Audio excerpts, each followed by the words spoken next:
when you talk about cancer being random, it's not necessarily random. 5 to 10% are going to be genetically determined. What about the rest? That's epigenetic factors, 90%, meaning that we have the power to make those interventions. So this is what I try to educate people, is just because your mom had breast cancer, let's start doing these things now for you. You're 20 years old, you're 30 years old, to protect you in the future. And that goes for any type of cancer.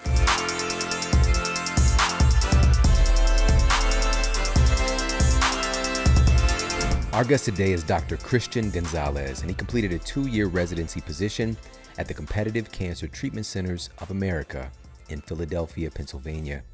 And here he became proficient in integrative oncology. And Dr. Gonzalez's rare balance of focus and bedside manner during his residency enabled him to grow very popular with his peers and patients. And he left the center having treated over 700 patients and having a long-lasting effect on them physically, emotionally, and spiritually. And he completed his doctorate of naturopathic medicine at the University of Bridgeport College of Naturopathic Medicine. And his doctorate work included a thesis reviewing the current and complementary treatments for bladder cancer. As part of his training, Dr. Gonzalez completed clinical rotations in pediatrics, general medicine, oncology, physical medicine, botanical, and mind-body medicine, along with a preceptorship at the NYU Langone Integrative Urology Center. Now, Dr. Gonzalez has shifted from working with patients to focusing his energy on mass education. And Dr. Gonzalez is the host of the weekly podcast called Heal Thyself, which features some of the top voices in the health and wellness profession. And he's been featured in countless media outlets as well. And I'd like to jump into this conversation with the amazing Dr. Christian Gonzalez. Which baseball team were you for? The Mets. Mets. I knew it. I should have said you're a Mets fan. Uh-huh. How can you tell the difference between a Mets fan and a Yankees fan? Mets fan look chronically a little bit more depressed. If you look in their eyes, you could see just this empty glare. I don't know. It's hard to tell. If you're in New York, you could tell who's from the Bronx, right? Mm-hmm. And who's from Queens. So it's kind of like that. It's that vibe. And you're from Queens. From Queens. Yeah. Shout out to Queens. Yeah. LL Cool J. LL Cool right? J. That was my guy. That's who I was listening to when I was little. I thought I was LL Cool J. I even had the shirt off and the red pants one time when I was little. I gotta see if you got a picture. I'm gonna find it. I gotta see that. My dad never got me the Kangol hat, but I wanted the bucket hat. That's a throwback Thursday. That's the for throwback real. Thursday. I know. I gotta get my hands on it. Yeah, that was my guy. Well, man, I asked you before why you chose integrative oncology, and I knew that there was a story there. Mm-hmm. So can you share what drove you to get into that field? Well, I wanted to be a dentist initially, and I thought that would be great because I want to help people. Yeah. So I was in the realm of helping and health, but I didn't find purpose until I was in dental school. So when I was in dental school, my mom was diagnosed with breast cancer my first year. And within that time, I was able to, one, expedite my learning about health, fitness, clean food, cleaning, everything, because I had a fire under my butt. Yeah. Over that time, yeah. So I would come back and I would go to some of her appointments when I would be on break, winter break and summer break. And when I was telling you after our show, behind the scenes, at one point my mom gave me this book, and it was called, I think it was Martha's Vineyard Diet or something, but right on the front cover it said ND. And I was telling you how silly I thought, how can a publisher make or editors or publishers make a mistake like that? Yeah. It should say medical doctor, not ND. What are they doing? Then I read inside the bio of the author, and I said, what the heck is this medicine? So as soon as I touched down, because I didn't have a smartphone back then, I went home and I went right to my computer and I started researching it. And I had this flush of intuition that said, this is where you need to be, sense of purpose. So listening to that, I said, I gotta go. Like life happened such that within 2 months, I was out. And I was like right there going to all the appointments with my mom. But it wasn't until the moment where I was in an appointment with her and I asked the doctor / nutritionist what she should be eating. And because she was losing weight, it was calorically dense foods. But it was recommendations for cookies, baked foods, right? bunch of cereal, make sure she's eating pizza, whatever she wants. And this is actually way more common than you'd think, right? Yeah, Calorically dense absolutely. food, I've heard eat this whatever many, you want. many times. And in my head, I go, wait a minute, I've been doing all this research. Why? What are they doing? Like, I can give my mom calorically dense foods that are much more healthy. But it was that moment where it created a split in understanding where the state of oncology was and what maybe we can do. So she passed away my first year of naturopathic school. And within that time, I learned a lot more about the holes that need filling in oncology, and that's where integrative oncology comes in. To be able to complement and support patients, I mean, I know you know someone who's gone under chemo, radiation, or surgery. It wears them out, right? If they become a shell of themselves, side effects left and right. There's known side effects. Everyone gets nauseous. Everyone loses weight. Everyone's fatigue comes. So here come our types of medicine, which we can support these folks, and we do support them. They're so much more resilient when they go through it. Integrative oncology is incredible.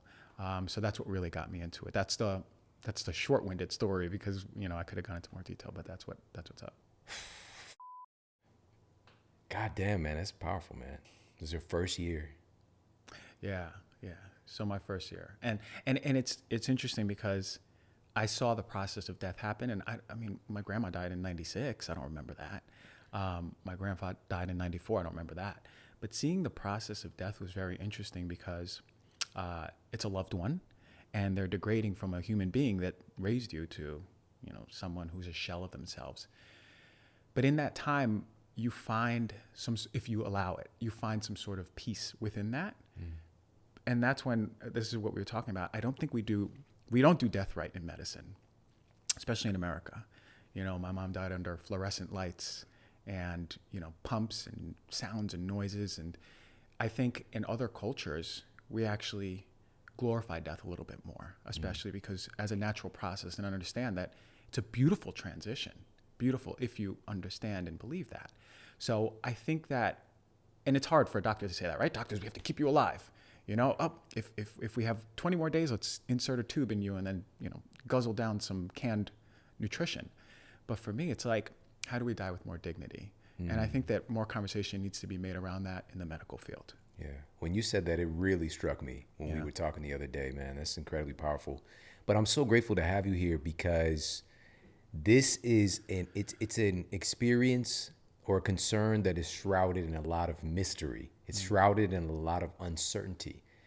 And we often believe, I think many people feel like cancer is just something that just happens. You know, it's like it's totally random and unpredictable.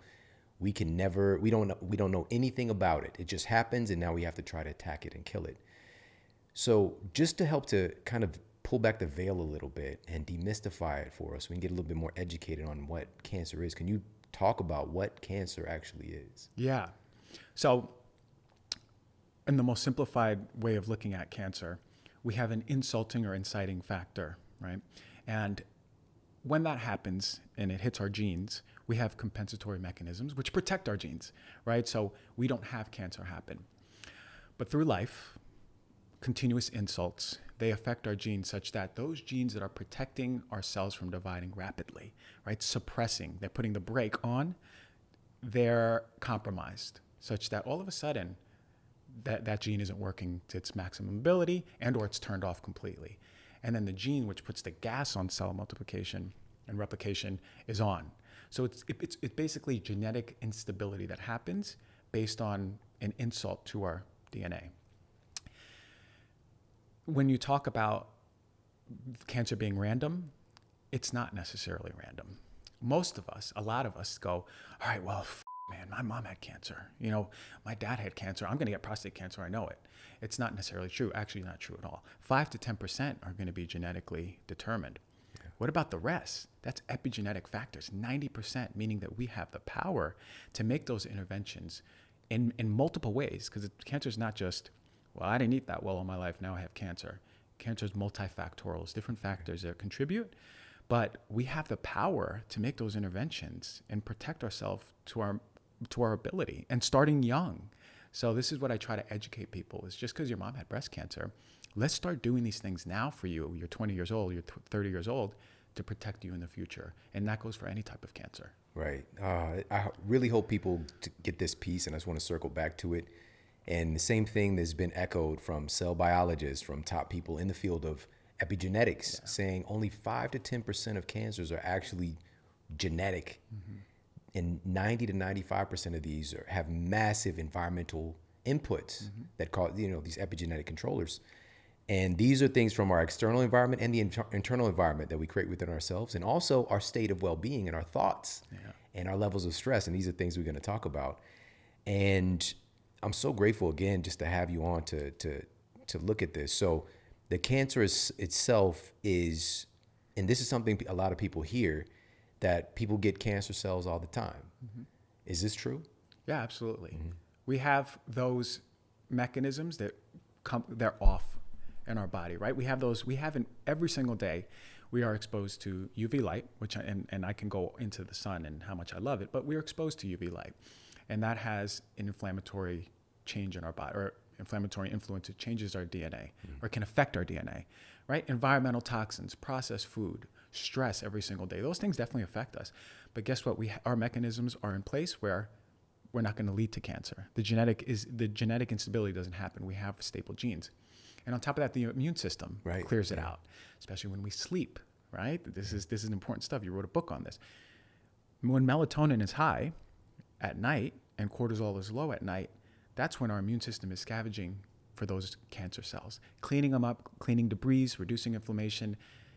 But the first thing we do is sacrifice sleep when we don't have time. So yeah, it's true. We do have potential cancer cells, but that potential is never reached to a realized cancer. Not unless the instability or the inciting factor is over and over and over hitting us, multifactorial. It's sort of like the perfect storm that's created over time, right? Yeah. Let's talk about these factors, and I love that you said this is multifaceted in and of itself, because again, both of us being very passionate about food, but there's so much more that influences human health. So in using that term that it seems like it's random or these things just happen, but these insults, we have this category, we call them carcinogens, right? They have carcinogenic activity. So let's talk about what some of those are that we're inundated with, that we might even not realize. You mentioned already sleep.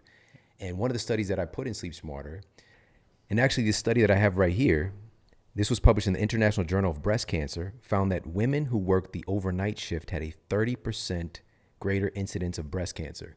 And this was after considering the effect of other possible cancer risks like high body mass index, smoking, pregnancy history, age, place of living, education, the list goes on and on. The odds of developing cancer were often twice as high in the group of women who were doing shift work versus those who had normal sleep schedule. Melatonin is a powerful anti-cancer hormone, but the WHO classified sleep deprivation or working the shift work as a carcinogen, a cancer-causing agent. Isn't that incredible?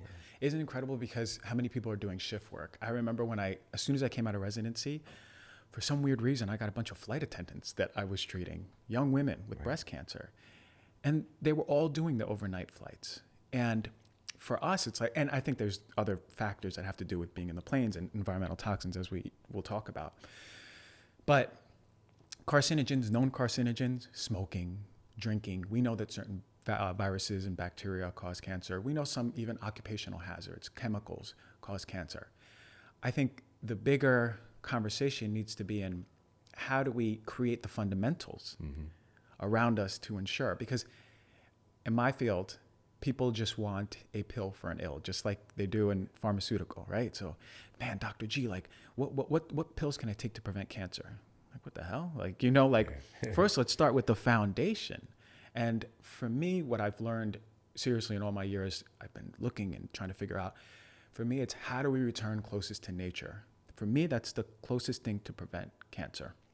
Eating closest to nature, sleeping, being in communities, or having a community, the sense of purpose, exercise, movement, the dietary factors, reducing environmental toxins, getting those circadian inputs from the sun. Again, this is where we talk about, this is what you just mentioned, shift work. It's reversed. And there's a reason our body follows these rhythms, these diurnal circadian rhythms. And we follow it with the sun, which is why I tell people, go outside, put your feet on the ground, watch the sunrise if you can. If you can't, certainly watch the sunset. get some midday sun. Those light inputs are helping our body and biology react. And stress, man, stress. It's so people, they're like, stress causes cancer, but there's mechanisms as to why, you know? So if stress is the number, it'll age us more than anything, right? Just under 10 years, it'll age us biologically, stress, more than alcohol, more than smoking. So if your stress is out of control and you find yourself out of touch with those factors of nature, then yes, you are predisposing epigenetically yourself to cancer. So much there. I want to talk about one, you've said this a couple of times, sunlight and sun exposure, because how it helps us to really refine and to help to set in place that biological clock. And everything about us is running on this clock. You know, when certain hormones are getting secreted, our immune system function is all, our digestion, the list goes on and on. So it's a real thing. But isn't the sun a carcinogen itself? Let's talk about that. Let's talk about it, man. I love these questions. I'm fired up. When it comes to the sun, we evolved with the sun, right? We would not be human beings without the sun, right? So it's very important for us to understand the sun's place in our physical health and our biology. And you mentioned it. First and foremost, seeing the spectrum of light in the morning tells your body, good morning, right? Let's set up all those processes for the day. Midday sun tells your body something else, right? It says it's midday, absorb all that vitamin D, which is so essential for health and the state of the world that we're in right now, especially for the immune system. And then at night, it tells your body to start slowing down those processes, increase that melatonin. We are so detached from our connection with the sun, right? Some of us wake up, it's still dark outside, go into, back when the world was where you were going to work, and in our workspace, we go and we're under a fluorescent light, maybe see the midday sun, and then we go home and the sun's already going down. That's how it was when I did my residency in Philadelphia, man. I hardly got the sun, but I made sure to get it in the midday. Midday sun, more than anything, will expose you to the most amount of UV rays. Those UV rays on paper are carcinogenic, right? What happens is the UV rays hit your skin, they cause localized inflammation, the white blood cells come, infiltrate, and then they cause more inflammation. Over time, that can affect the skin cells, right? So this is the predisposition that we say to basal cell cancer, squamous cell melanoma. But one thing we are not understanding is that more important for me, this is what I tell people, than sunblock is the concentration of antioxidants in the body. So many of us are antioxidant depleted that it's natural for us to understand, and we would put two and two together, then you're antioxidant depleted, your skin and your whole system's not protected, that the sun is going to affect you. The UV rays are going to affect you. It's an oxidant. It's an oxidant. Yeah. It causes that oxidation. Antioxidants negate or they quench those reactive oxidant species. Not only that, they protect your cellular DNA. They protect the cell membrane. They activate glutathione system for not only detoxification, but also protecting you from other oxidation. They promote the synthesis of more oxidants in the body. These are things like vitamin A, vitamin C, vitamin E, selenium, the catechin found in green tea, EGCG, like one of my favorite, carotenoids, lutein, zeaxanthin, lycopene. This is stuff that we find in food, which is what you're talking about. Eat smarter. The variety of food has such an important place. Different colors, fruits and vegetables, which should be at the top of the pyramid, or the bottom. I'm sorry. Right. Getting more. Well, the top as far as importance, and the bottom as far as consumption. But that's like that is nature's gift to us, not only in the fiber but in the antioxidants. I'm going to tell you, and I know you love citing studies because this is what you do. Every time I open my Instagram, you're talking about a new study, and I love it. So what they did is a double-blind study. And they had the placebo group, which was taking in, just a pill. But the other group, the subjects were taking in lutein and zeaxanthin, right? These are nature's antioxidants. Orally and topically. And they had different measures of how it affects the skin. But the most important one for us to talk about is photosensitivity or photoprotective effect, right? How it affects the skin from lipid peroxidation, meaning the inflammatory effect, the oxidation. What they found was that the oral ingestion of those antioxidants was more important than the topical application, but together it provided the most amount of benefit. Right. So what I say is let's say you're about to go to the beach. Sure, put on some sunblock, but make sure you eat berries, carrots, leafy greens, chlorophyll-rich foods, a variety in your breakfast. Make yourself a juice, make yourself a smoothie. And this is what we need to understand. Antioxidants are so, so important for protecting us from the sun. Oh, that's so good. And again, just the language with the sun being an oxidant and having the antioxidants in our system, that's that natural protection. Of course. For something, but we're protecting from degradation, but we need the sun to thrive in the first place. So it's this very strange balance. And definitely that balance is skewed. A lot of times, folks are getting sunlight in unusual ways. They might not see the sun for 9 months, and then they go to the beach, beach vacation for a few weeks, and they're just immersed in it and they get sunburnt. Of course. It's just like, even our melanin is kind of like this built-in sunscreen that's builds up over time. So like for myself, I get dark very quickly, but I also kind of lose that color pretty quickly as well. And so I could tell, like, just by my complexion, whether or not I'm getting the sun, the adequate amount of sunlight. So it's super fascinating stuff. And there's even there's a melanin in food. I think it's in chocolate or coffee. It's in coffee. Yeah. Very strange. And it's a very high source of antioxidants. But then we get into the conversation where I really want to talk about, and this is really why I want to talk to you about the quality and all the other things that are coming along with these products and these toxicants that are we're so immersed in it. Pesticides, rodenticides, herbicides, so many of these synthetic chemicals. So when you mentioned putting on sunblock, man, I've seen some really scary stuff in the data already about all of the other things that are carcinogenic coming along with the sunblock. Oh, yeah. So let's talk about that a little bit, about some of the things that we need to be more mindful of and removing proactively from ourselves, from our products. And then also, hopefully we can start to make a shift in our communities overall. Yeah. So I would say when someone says, "Hey, Dr. G, what do you specialize in?" I'll say oncology, particularly a lot of breast and prostate cancer, and environmental medicine and mind-body. These are my favorite things to talk about. Environmental medicine really came to the forefront when I came out of my residency, right? And my first patient, I drew a pie, like a little pie chart, and I tried to figure out how much of a role environmental toxins had in this person's health or this person's cancer. And then I started doing tests for environmental toxins, right? Testing the urine of these patients. And it's incredible what you see. There's certain tests that test over 200, 300 different chemicals in the body. And so many of these cancer patients had, I'm talking about 90th percentile, off the chart, over and over and over, these chemicals.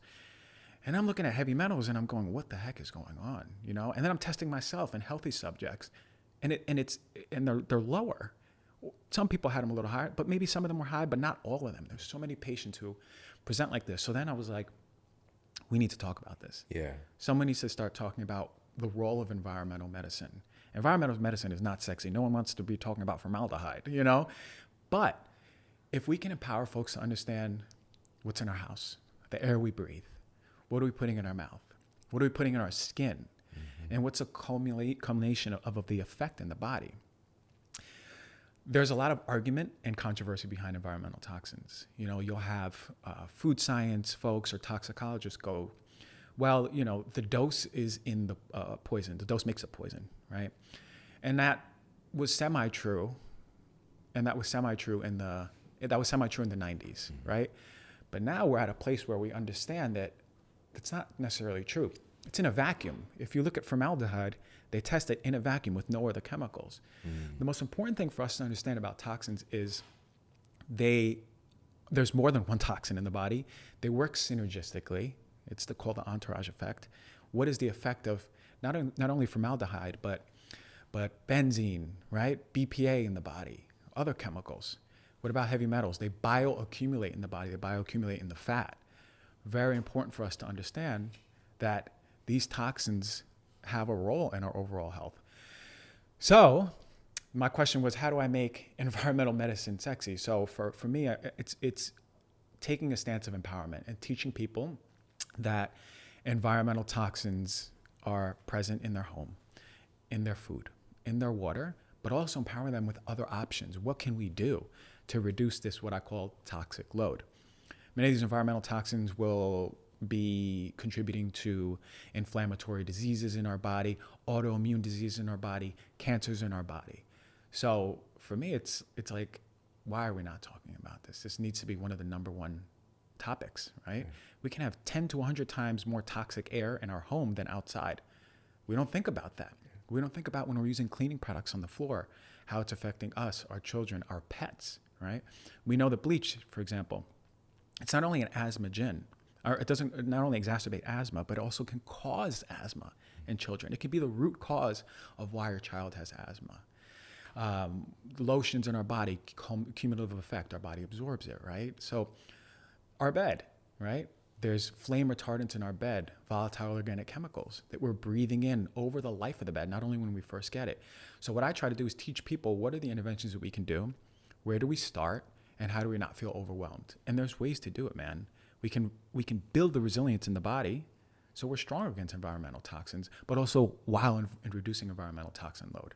It's so important, so important. For you to see it in the data, like to actually get the numbers back and working with cancer patients and seeing these elevated rates of all manner of these synthetic chemicals, like, again, this should definitely be a bigger topic of conversation. But this is why, again, I'm grateful you shifted and you're working with education right now at the larger scale for everybody. It's super important. And when you just said that last thing you said about the lotions, and if you just read the ingredients on the everyday lotion, you know, I was using like Suave or, you know, whatever. Right. And especially if you're ashy too, you're going to absorb so much. Like it disappears. Like the skin just sucks it right up. Yeah. And, you know, our skin literally eats. And, you know, I don't think we think about this very often. And we're trying to, like you mentioned in that study, topical and oral of these different antioxidants are very, you know, very valuable. But understanding that our skin eats, and in particular, when we're looking at you eating, you know, all the array of, you know, the berries and all those things for the zeaxanthin, what really struck me was in a conversation I had with Dr. Kate Shanahan and looking at biopsies of test subjects for like the early 1900s and seeing even our body fat content being about 2% PUFAs, you know, polyunsaturated fats. And now today our body fat on average is about 30% polyunsaturated fats. So literally our body fat is made of different things than it was made of. And just the proliferation of that fat. Basically, we're out in the sun cooking, you know, canola oil on the beach, you know, in our bodies. We're one big canola oil piece of skin, right? We're a big vat of Crisco, I man, know. You know, and wondering why we're having these very seemingly strange side effects, but they're really direct effects of us having such an abnormal way of eating now. Yeah. And again, like to go back to the sun, it's like, sure, the sun is giving us UV rays, oxidizing, but what's in the body that it's oxidizing? There you go. And you just talked about PUFAs in our fat, you know? And one thing I'll bring to light about those environmental toxins is, so I was talking about toxicologists and food science folks and talking about it in a vacuum, saying, well, it's the dose, you know, this dose causes this. So, you know, you eat way less than that. You breathe in way less than that, and you absorb way less than that in your body. But one thing that they're missing, and this is what endocrinologists would talk about, is something called the non-monotonic dose response, meaning that under FDA and EPA levels, you know, we'd expect small amount of, you know, the dose would have a small amount of effect, and it increases the more the dose increases. What they find is at levels lower than EPA or FDA, there's a spike in different effects in the body, particularly in the endocrine system. So this is so true for BPA. When it comes to BPA, we know at high doses it affects the body, immune system, it's inflammatory, affects our endocrine system, neurological system. But then at low doses, we see that it also disrupts our endocrine system, our hormones. That's incredible because how many of us are exposed to BPA, right? CDC did this test a few years ago, 2,500 folks around there. 93% of them had BPA in the body. That's incredible because BPA has a half-life about a day, right? So that means within the past day or two, those folks were being exposed to BPA. BPA is everywhere. And that's just one chemical, but it's a major one that we need to talk about more. Right, yeah. Because of the xenoestrogen. Yeah. Right. It's a xenoestrogen. Yeah, so it's literally, and here's the thing. What pushes breast cancer is the excess influence of estrogen. But it's a very particular type of estrogen, right? It's when we're not metabolizing estrogen correctly in the liver, right? Men and women. Also prostate cancer when we think about it. BPA acts and influences the body the same way as that type of estrogen, which is incredible, right? So it affects men, our hormone, or lowers our testosterone. We want to be, we want all that testosterone up, especially in middle age. Well, one of the major things that causes a forest fire in our healthy testosterone production is BPA. Same goes with women, right? How do we protect women from breast cancer? Look no further than removing BPA and all of its analogs. And especially, I'll say this real quick, BPA-free is not a substitute.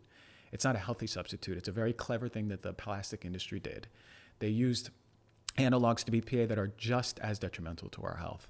So instead, I go get stainless steel or glass.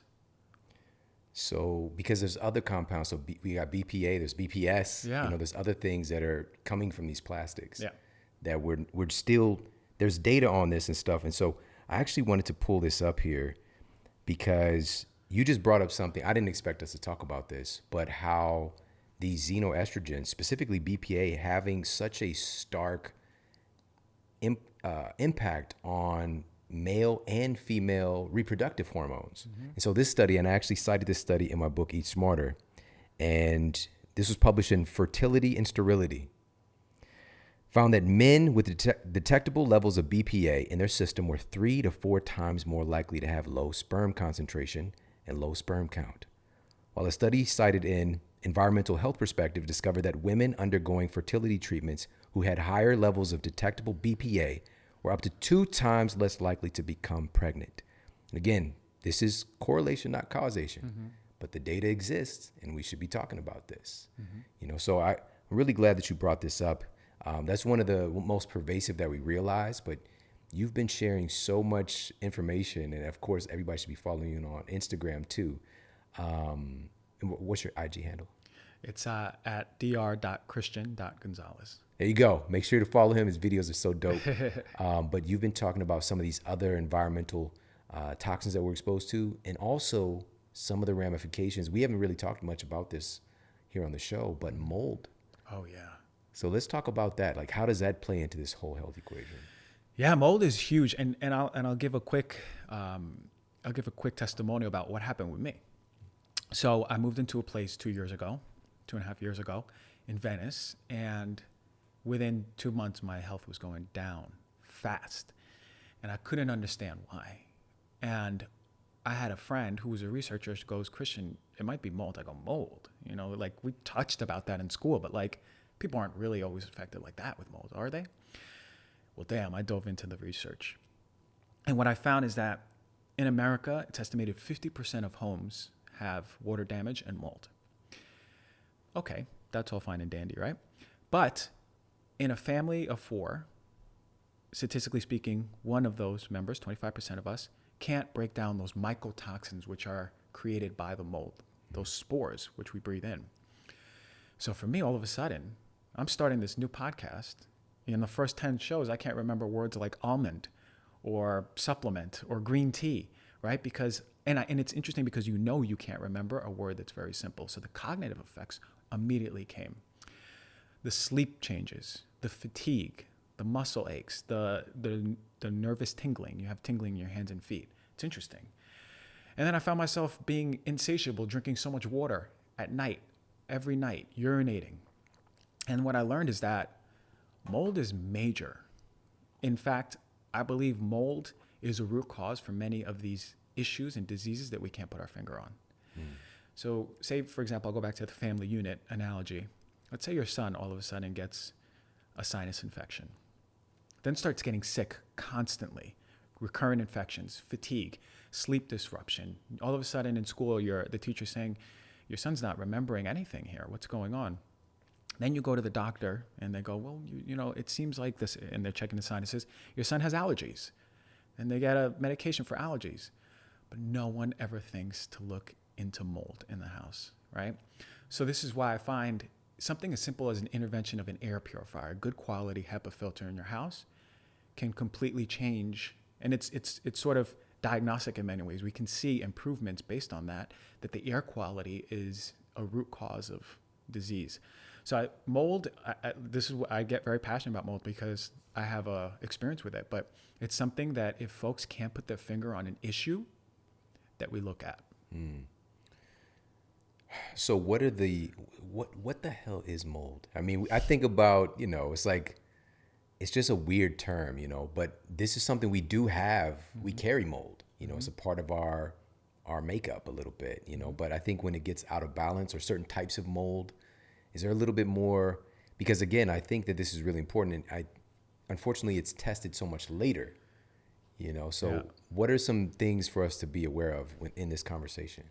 Yeah, so mold usually will start growing in water damaged areas, right? So there's some things to look at. If you have a flat roof, that's precedent for mold. If you know that there is an area in your house, let's say a flood in the bathroom, or there's leaky pipes, you have to remediate that mold. You have to do it fairly soon, right? Because that mold grows. Not all mold is black, not all mold is visible, but mold releases these things called spores, mycotoxins. The mold spores release mycotoxins. And it's these toxins that we breathe in, and they initially affect our sinus tissue. They go to our brain. They go through all different parts of our body. Our body has those compensatory mechanisms where it wants to urinate. It, of course, causes us to drink more so we can urinate them out. It's fascinating how it does that. But in reality, mold affects every system in the body. Now, my question is if there's 25% of us that don't have the gene, or have a gene mutation where we can't metabolize those mycotoxins as efficiently as, say, sister, mom, and dad, then how do we build resiliency in those folks while protecting the home too? So get the mold remediated, get an air filter, but also let's go, again, closer to nature. Yeah. Resiliency, sleep, diet, exercise, movement, stress, community, sun, grounding. These are all things that we can help build that resiliency even if you are living in a multi place. This is so good. I want to talk about, you said it multiple times now, community. For so many of the things that ail us are our social interactions. It has such a magnifying impact on our health and our well-being. And you're one of the best people to talk about with this. You're putting out some great work. So let's talk about how our social structures and social connections impact our health. This is one of the most foregone, neglected parts of medicine, is the importance of social structure and community.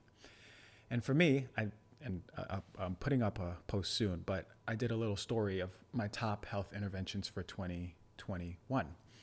And community was number one. Community was number one.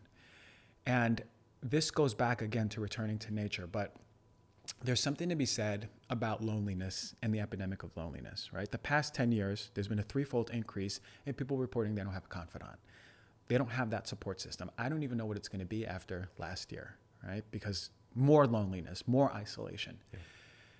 Loneliness in itself is found to be more detrimental to health than smoking, than chronic smoking and alcoholism. Loneliness.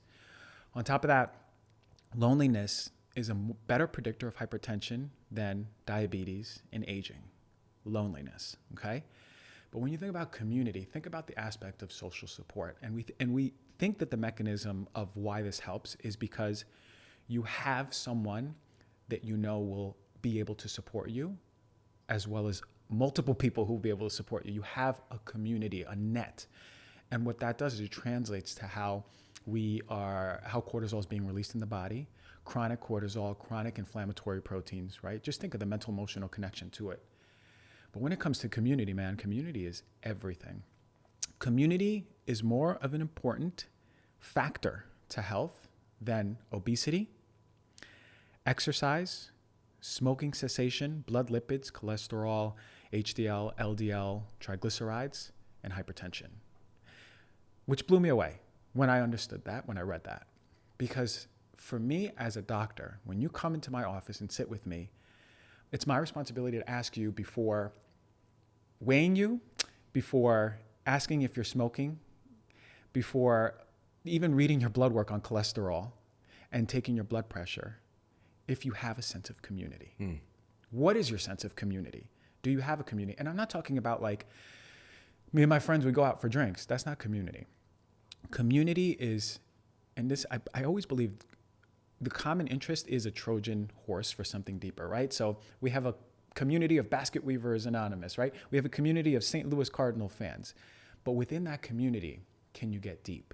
do you feel safe and vulnerable enough to be like, man, I'm gonna let you guys know something. I've been going through this. And do you feel safe enough to let that out? That's real community. Don't be fooled by, this is the baseball card collectors anonymous community. That's not it. It's the depth of which you feel the safety to indulge and divulge with other people. That's true community. Baseball collectors anonymous. Shout out to those guys. Yeah. You guys need to get deeper. Yeah. Man, that's so powerful. And again, some of the data that you've been putting out, I know it. It's difficult for me, just my logical mind, to be like, how could that possibly be? How could a sense of community be more impactful on your health than smoking, than diabetes? When we're looking at risk factors for having a heart attack. Yeah. But that's what the data shows. It's very clear. The former U.S. Surgeon General actually put together, prior to the pandemic, his book actually came out right when it was all starting. His book was based on the science of loneliness because he felt it was the number one health epidemic facing Americans.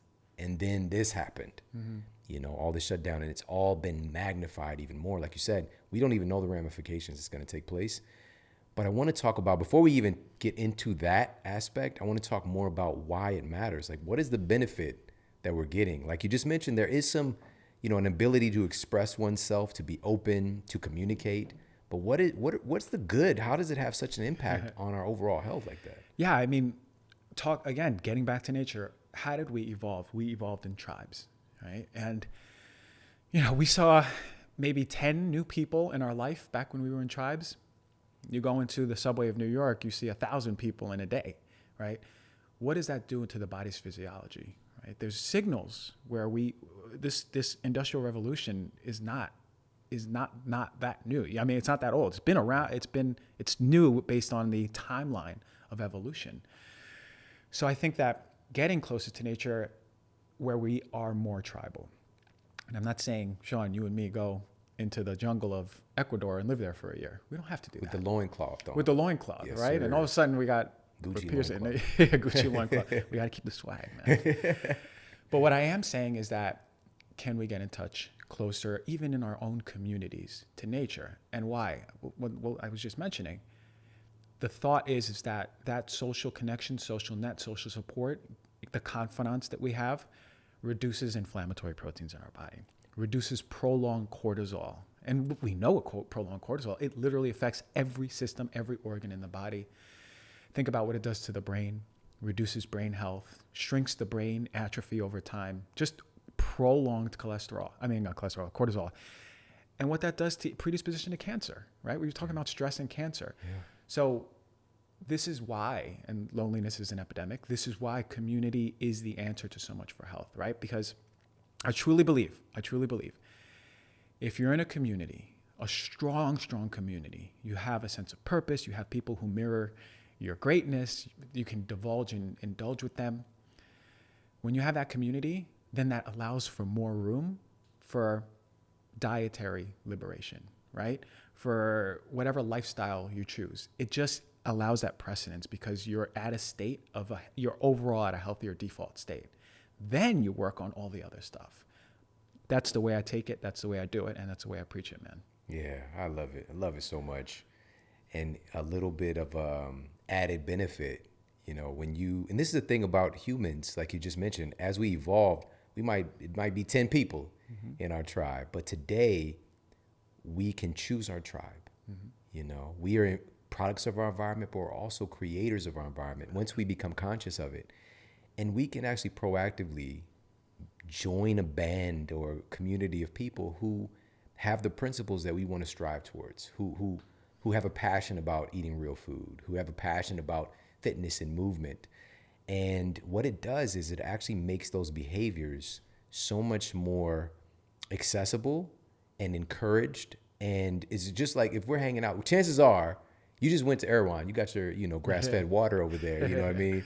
We're not going to go, me and you, like, we're hungry. Like, let's go somewhere and get some food. We're not going to roll up at Mickey D's. No, we're not going to. That's not something that would happen because of the community and the overarching mindset that we carry, right? So if you're with people who are health conscious or, looking at things that are more health affirming, it just makes it easier for you to do the thing, right? So I want people to think about this in a proactively, and you know the power of this. Once you get clear on what you want and what that looks like, start to articulate it a little bit more, that you want. If you feel like you don't have that community right now, what are some things people can do for them to start to see it manifest in their life? I love that you say getting clear, because literally the show that I have coming out on Monday is on how to create community, but I go so deep onto understanding who you are first. But really on a surface level, when it comes to creating community, I say step up as a community leader, right? First of all, what is your interest, right? We're in the health field. We have health interests, right? And the subsets of it, right? Diet. We have folks who are into fitness and exercise. I love it. I'm not a fitness or exercise guru. You won't see me in Santa Monica Greens, lifting up people doing yoga. Like, that's not my vibe. But within that, we can find our subsets of community. So be clear on what is your true passion? What is your interest? What is it, something that brings you light every single day when you start Googling it, when you start watching videos about it? But truly, to attract the community, that's the power. And you just said, getting clear on who you are, right? Understanding that, all right, community, a common interest is that Trojan horse, but attracting people who allow you that space, who create the space for you to open yourself up. Well, first you got to be open with yourself, right? First you got to be clear with yourself. First you got to be conscious of yourself. You got to look at yourself and go, who am I? Am I rooted in love? Am I rooted in fear? If I'm rooted in love, I'm going to attract more people who are rooted in love, who are going to create a space where I can be more love, give more love. And damn, I'm telling you, when you're in that state of presence, of love, of vibration, I don't believe that disease can thrive in that environment. I don't. Most of us are out of it. We're rooted in fear. We're going in fear. And guess what? We're attracting communities of fear. We're attracting instances, people, places, things, situations, circumstances, fear-based. And of course, we're not going to be in a community that is where we're thriving. So get clear on who you are, right? Are you rooted in love or fear? Your thoughts, your words, and actions. And if you're not, you have the power to make the shift. And when you make the shift, quote me on this, look at the change of the manifestations of people you get in your life. And it'll be beautiful, a beautiful shift. That's true health, man. Yeah. Oh, so good. We were talking about this before the show, having Dr. Gundry on, which is incredible, but he's been practicing in one of the blue zones for like 40 years. He's had his medical practice. And the thing that he's noted, and as well as just across the board, because we try to identify what are the consistencies with these blue zones. The diets are radically different. They are generally centered around real food, right, which is one thing, but it might be a different ratio of animal products, different plants people are eating, different places. The one consistent factor above all is the community, the sense of community. Yeah. It's remarkable, man. And there's one more thing, there's many things I want to talk with you about, but this is such an important topic. And man, it is so powerful and important, but it is not talked about. And this is the role that trauma can have in our lives and different experiences, trying experiences, negative experiences, heartbreaking experiences that can happen. And one of my guests I had recently, Katie Wells, Wellness Mama, who's just epic brand, but she's been struggling with her weight for many years. And it wasn't until she addressed these psychological issues that the things that she was carrying around in her psyche were literally weighing her down, from experiences with abuse and all manner of these negative things. And because she also has this thing of like, it's my edge. I don't want to lose my edge. Like, it's made me stronger. It's made me fight. It's made me resilient. Nothing can hurt me. But yet not addressing that trauma truly and processing it and making it a priority. Once she did that, the weight came off. And she tried everything, like, quote, everything prior to that. But by addressing the trauma, she lost weight. And it sounds so far-fetched, but our minds control our bodies in such a profound way. Our mind, just our way of thinking, or even damage or different processes happening in the brain communicating with itself, can lower our rate of calorie burn by hundreds or even thousands of calories in a week easily. And, can, of course, like you mentioned, thoughts of stress. Cortisol can create, systemic inflammation, can create inflammation in your brain. And we know that hypothalamic inflammation, for example, can reduce your rate of calorie burn again by hundreds of calories a day. And you're cutting your calories like crazy and it's just not working. So Let's talk about this. I want to ask you about how trauma affects our brain and how does it affect our health overall, and what can we do to begin to address this issue? And I love that you're bringing up the mind body part, because that's the last part of what I love talking about. And I think the best doctors out there will first look at the mind and the body connection before we treat physical. The way I say is iceberg, on top of the iceberg is those physical manifestations, right? Asthma, gut issues, weight issues, pain. Why is that there? Under that, we have to look at all of those mind, body, the mental, emotional part. And God, I can't tell you, when I was really practicing, the amount of times that we've had mind, body, trauma, liberations is the amount of time where we've allowed that river of health to flow. And the way that I've always done medicine is, what is the body asking for? It has an innate intelligence. We know we cut our knee, it heals. Can we give the body what it needs to heal? In the form of nutrients, all the good stuff in there. But can we remove those obstacles to healing? Obstacles to healing, we don't talk about enough, right? Obstacles to healing, sure. Movement, exercise, like you're sedentary, okay. But trauma plays such a major role as an obstacle to healing. And it was illuminated by, what you just said about Katie. But when it comes to trauma, I think the blind spot that so many of us have is that we identify so much with it as us. And again, you just mentioned Katie. That was her edge, right? That's what she was holding on to. The irony is that it's not us. It never has been us. So a lot of these traumas come in childhood. We're such sensitive beings. We're so egocentric. Something happens with mom and dad, it's our fault, right? That's what we think as kids. We don't have that. We can't associate and just go through why and where. But when we're young, we identify the world. Ages 1 through 7, we are already building the filing cabinet of what dog is, table, uncle, everything. It's funny because the way you grew up, your experience of all those things is very different than my experience. Mm-hmm. But if and when those traumas occur, all of a sudden we find our way around it as egocentric children. How do we show up with that trauma, right? So let's say, for example, mom is a raging narcissist, right? And we have 3 children who their adaptations to those traumas manifest differently. One could be super nurturing to mom. Mom, okay, I want to keep the household fine, so I'm going to be overly nurturing. I'm going to get the newspaper. I'm going to make sure her shoes are off. The other one could have nervous comedic humor. The other one can be a really stepsister or sister. What I'm trying to say is this. We have these adaptations as children, compensatory adaptations to trauma to protect us and how we show up and how we can get love. So our survival, we believe our survival depends on it, right? If I don't show up this way with this compensatory mechanism, then I'm not going to get food on the table because mom is going to be mad at me or dad's going to be mad at me or whatever trauma. But what happens is that integrates into our personality and our persona. And as we get old, we forgot that it was an adaptation.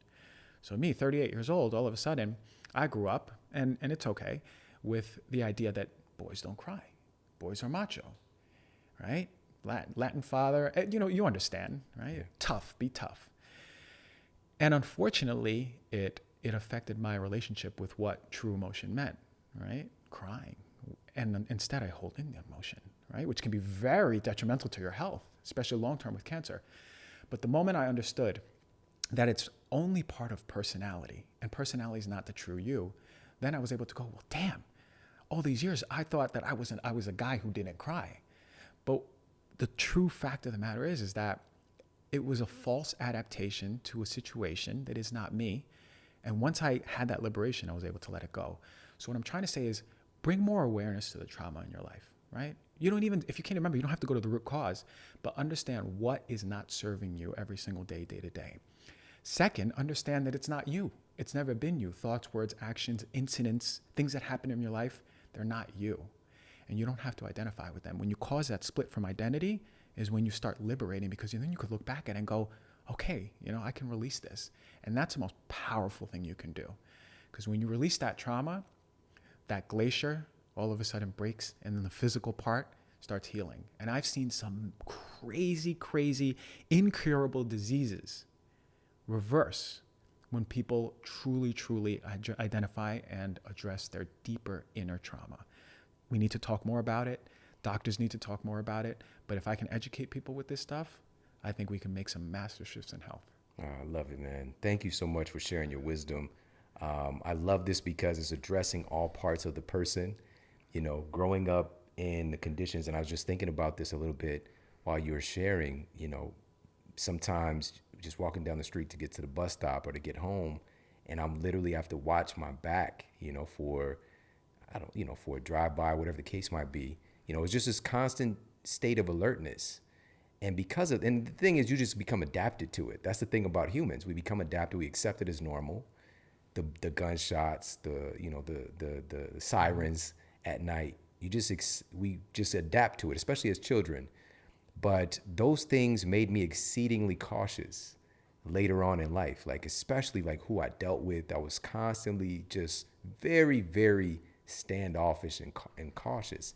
And of course, like this could be like it seems like a cool thing. Like I'm the guy the shy guy in the corner, you know, kind of like mysterious. Yeah. But really, I'm worried about you. You know, like I'm trying to be cautious. You know, Things gonna pop off over here, right? That's it. Yeah. That's it. You know, and I found, and that enabled me to survive the environment. But in my endeavors of being successful and like getting out of the environment and being able to make an impact on the world, that exceedingly cautious behavior prevented me from having relationships with other people who, with again, truly to make a big impact on the world, is going to be with and through other people. That's why we're sitting here together with each other right now. Yeah. And until I really got that and saw some of these things that I was carrying in my psychology, like, why am I like this? Why do I have this lone wolf syndrome is what I would call it. And starting to see like, man, like this thing happened, that thing happened. Is it serving me? And just to bring it up, just to kind of, you know, think about it, and just to bring it up and to ask questions, we can start to identify some of these things and move past them. And so I'm just so grateful for your work and you know, bringing these things to the forefront. Can you let everybody know where they can access your podcast, where they can find your podcast, and also again where they can connect with you online? Oh yeah, man. It's the podcast called Heal Thyself, which you were just on, and we kicked the front door and blew it out of the water, man. It was amazing. Heal Thyself podcast, all platforms. The Instagrams is at dr.christian.gonzales, where I'm constantly putting up information, as you said. I try to diversify everything: mind, body, physical health, community, everything, man. I cover everything. And I don't have a website yet. I should have a website. I do have a program that launched. It's an online store, basically, and you can buy all those. We talked about product quality. Yeah. This is handpicked by doctors, nutritionists, and scientists. You know, this is my company. And you're able to go on this platform, and it takes all of the stress out of researching. Yeah. All of the stress of being, is it real? Is it counterfeit? It's there. So you want B vitamins? There. Choose 3 of the best ones, whichever one your doctor says is good for you. You want collagen? Boom, there's a collagen. You want protein powder? Everything. So it's called the Swell Score. And I talk about that online too. Can you spell that? And then SWELLSCORE, the science of wellness, Swell. Love it. Yeah, and I wanted to create a platform where people can shop without having to worry about all of this stuff, right? I get a DM, Dr. G, what's the best rhodiola? What's the best ginkgo? What's the best B vitamin? Mm-hmm. Here, go here. Yeah. And all the best is there. Take the stress out. You know, we don't need, we talked about stress. No more stress in our lives, all right? Love it, man. So final question. What is the model that you are here to create for other people with how you live your life personally?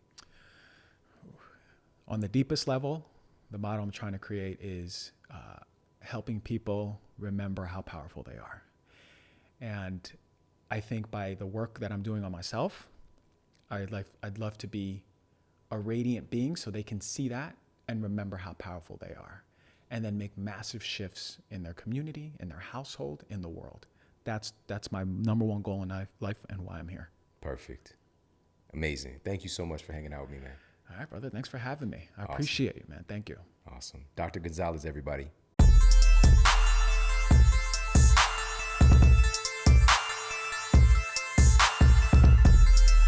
Hey, if you like this video, make sure to check out this video right here to up-level your health today. There's no secrets out there. You know, I love these people that try to say, oh, you know, my 8 secrets to success or so forth.